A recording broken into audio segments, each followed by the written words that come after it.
Karon day para munang paliguan ang inahing baboy namo pag lumagpas na sa isa ka linggo or isa ka linggo par. Ginapaliguan na namo na dayon ang inahing baboy kay grabe ka init par hinihingal. Ang uban par ayaw magpaligo hanggat di malutas ang ilang biik. Ang amo isang linggo pa lang ginapaliguan na namo. Ang uban manggod kay ayaw nila paliguan kay base kuno ang biik nila magtae, pero amo apar dili ingon ana kaysa sobrang init ng katawan sa inahing baboy hinihingal sila lalo na ngayon dahil tag-init. Ang amua 7 days or lagpas 7 days, 8 days, 9 days ani karon lalo na karon kay 10 days na, pero atong 7 days pa lang amo na ning gipaligo. Ito na para ipapakita ko sa inyo para mabugnawan gyud ang lawas sa inahing baboy sa loob ng 7 days kay grabe hinihingal na sila lalo na ngayon sa sobrang init. Pinapaligo na namin para wala naman problema sa mga biik, di naman sila nanibago tungod sa gipaliguan ng inahing. Ito pare, ipakita ko sa inyo. Let's go, 1, 2,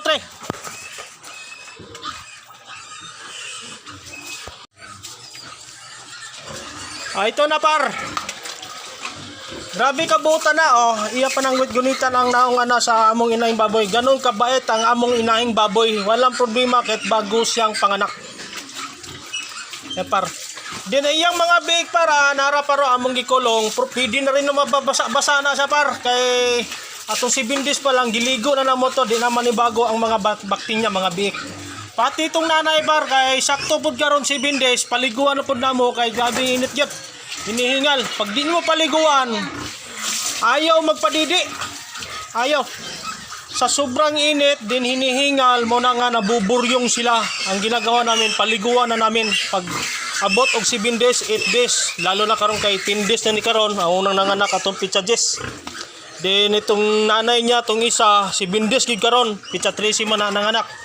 Pero pwede na rin yan para mabugnawan na gyud ang ilang lawas. Ganun lang par. Yung iba, naraman sa inyo kung gusto niyo magpaligo sa inyong inahing baboy pag abot og 7 days gikan sa panganak. Naraman na sa inyo og dili niyo paliguan, punas-punasan ninyo sa trapon na basa, pwede man lang sa inyong nana. Pero lahi gyud paliguan siya sa tinuod lang kay para mabugnawan gyud ang ilang lawas. Ang uban manibago man gud ang biik mo na nga magtae, mo na nga ayaw magpaligo gyud ang uban nga pagka bagong panganak gyud, hanggat di malutas di nila paliguan gyud. Antayin pa nila hanggang isa ka bulan bago nila paliguan. Unya pala paliguan ang nanay.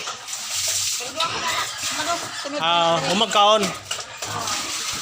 Ganon kami par. Pag abot og 7 days gikan sa panganak, paliguan na namin. Kung gusto niyo paliguan, laro sa inyo na. Kung gusto niyo paliguan o hindi, okay ra. Ang uban man ko isa ka bulan bago paliguan hanggat di malutas pang biik kay para di raw magtae, pero amo paliguan na muna. Moro na akong video par. Maraming salamat sa panonood sa aming video. Follow na lang, search my video Immortal Vlog. Thank you. God bless. Mabuhay kayong lahat.